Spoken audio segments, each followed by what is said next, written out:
तर मंडळी, तुम्हाला पण रोज तेच तेच खाऊन कंटाळा आला असेल ना, चला तर आज डिफरंट काहीतरी टेस्टी आणि झटपट होतील असं मी चवळीचा रोज बनवत होते टिफिनसाठी. तसंच तुमच्यासोबत पण शेअर करावं म्हटलं. ते पण ना एक थेंब तेल न वापरता झिरो ऑइलमध्ये मी बनवले आहे बरं का. चला तर रेसिपी करायला स्टार्ट करूया. मी ना चवळीचं डाळ रात्री नाईटला झोपताना ना भिजू ठेवलं होतं आदल्या दिवशी. ते पण ना असं ओव्हरनाईट सोक करायला ठेवायचे बरं का. एवढं ना जेवढं तुम्हाला क्वांटिटी पाहिजे तेवढं. मी इथं ना पाव किलोच्या थोडं जास्त चवळी घेतली होती. तुमच्याकडे, आमच्याकडे नाही तर चवळी म्हणतात ह्या डाळीला, आणि तुमच्याकडे काय म्हणतात मला नक्की कमेंट करून सांगा बरं का. हेच भिजल्यावर ना ह्याचं क्वांटिटी डबल होतो, अशी भरपूर क्वांटिटीमध्ये आपल्याला भेटते. असं ना स्वच्छ पाण्यात धुवायचे आणि ना ओव्हरनाईटपर्यंत सोक करायला ठेवायचे, आणि सकाळी उठल्यानंतर स्वच्छ पाण्यात माघारी आणखी एकदा रिटर्न 2-3 वेळा धुवायची आणि 1-2 शिट्ट्या काढून घ्यायची. 80% एवढं शिजवायची बरं का, जास्त गिजगिज नाही करायची. चवळी शिजते तोपर्यंत ना ग्रेव्हीची तयारी करून घेऊयात. चला तर ग्रेव्हीची तयारी करायला साहित्य बघा. मी इथं वलं नारळ घेतली आहे, कांदा, टोमॅटो. मी एक आपूट वलं नारळ घेतलं होतं बरं का. जर तुम्हाला पाहिजे तसं तुम्ही कमी जास्त करू शकता. आणि इकडं ना आलं घेतली होती आणि कोरिएंडर असं झालं की ना काढणं झालं की त्याच्या मागं काड्या राहतात ना, ते बाहेर टाकायचं नाही, ते असं आपण ग्रेव्हीमध्ये यूज करायची. ग्राइंड करताना ते स्वच्छ पाण्यात धुवायचे आणि ते इथं वाटून घ्यायची तसंच बारीक करून, आणि त्याचं फ्लेवर मस्त उतरते आपल्या ग्रेव्हीमध्ये बरं का. तुम्ही पण हा ट्रिक नक्की वापरा.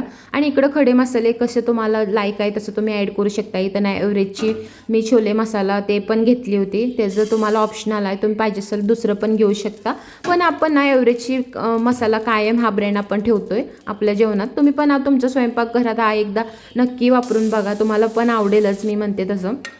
आणि नाही हे बघा 80% माझं ते शिजलेले आहे डाळमध्ये. आणि शिजताना ना मी बटाट पण वरचं साल काढून अशी फोडी करून घेतली होती.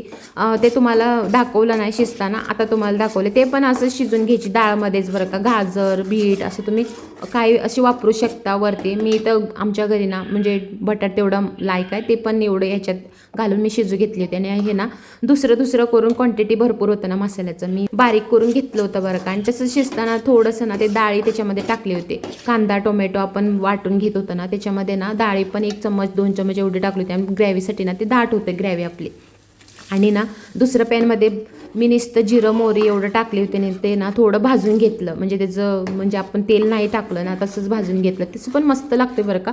असं थोडं भाजल्यावर ना आपलं त्याच पॅनमध्ये टाकून अशी मस्त थोडं भाजून घ्यायची. कारण आपण ते मसाला भाजला नव्हतं ना, खोबरं वगैरे सगळं ते तुम्ही पहिलंच भाजून घातलं ना, मग एवढं इथं म्हणजे जास्त अशी भाजायची गरज नाही. पण मी तिथं भाजले नाही म्हणून इकडं मी भाजून घेतली. सगळं असं मस्तपैकी भाजलं जाईल असं भाजलं पाहिजे. आणि भाजल्यानंतर ना जे आपण डाळ शिजवून घेतलेलं चवळी, बटाट ते ना इकडे ॲड करायची आणि ह्याच्यामध्ये. आणि जेवढं तुम्हाला पाहिजे ना लागल असं पाणी टाकून घ्यायची. पाणी जेवढं तुम्हाला म्हणजे ग्रेव्ही किती थिन पाहिजे ना, जास्त पातळ करायची नाही. जास्त पातळ केलं तर आवडत नाही बरं का. जसं मध्यमच ठेवलं पाहिजे. आणि त्याच्यामध्ये ना कोरिएंडर आणि थोडं आपण चवीपुरता मीठ एवढं टाकून ना शिजू घ्यायची. 1-5 मिनटं एवढी शिजून घ्यायची बरं का. आपलं झालेली आहे साधी, सोपी आणि टेस्टीला तर एकदम ऑसम चवळीचं रोज झालेली आहे.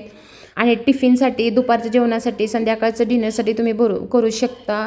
आपली साधी सोपी इन्ग्रेडियंटमध्ये जे घरात अवेलेबल आहे ना त्याच्यामध्ये आपलं हे बनतं. आणि ना तुम्ही गरम गरम भात, चपात्या, भाकरी, पुऱ्यासोबत पण तुम्ही खाऊ शकता. आणि ना असंच माझ्या व्हिडिओला लाईक, शेअर, सबस्क्राईब करायला विसरू नका. आणि मला कमेंट करून सांगा कशी वाटली माझी रेसिपी. आणि एकदा असंच तुम्ही नक्की करून खा. आणि ह्या डाळीला तुम्ही काय म्हणतात तुमच्याकडे मला नक्की कमेंट करून सांगत बरं का आठवणीनं. आणि ना आज टिफिनसाठी ना माझ्याकडे चवळीचा रोस होता, भात होता आणि इकडं ना दही आणि मी कांदा सगळं जे ज्या माझ्याकडे व्हेजिटेबल होते ना ते सगळे ॲड करून इकडं ना दहीमध्ये मी असं टाकून ते पण घेतलं होतं म्हणजे. आणि चला तर भेटूया पुढच्या व्हिडिओमध्ये. आजच्यासाठी एवढंच. तोपर्यंत भेटू. बाय.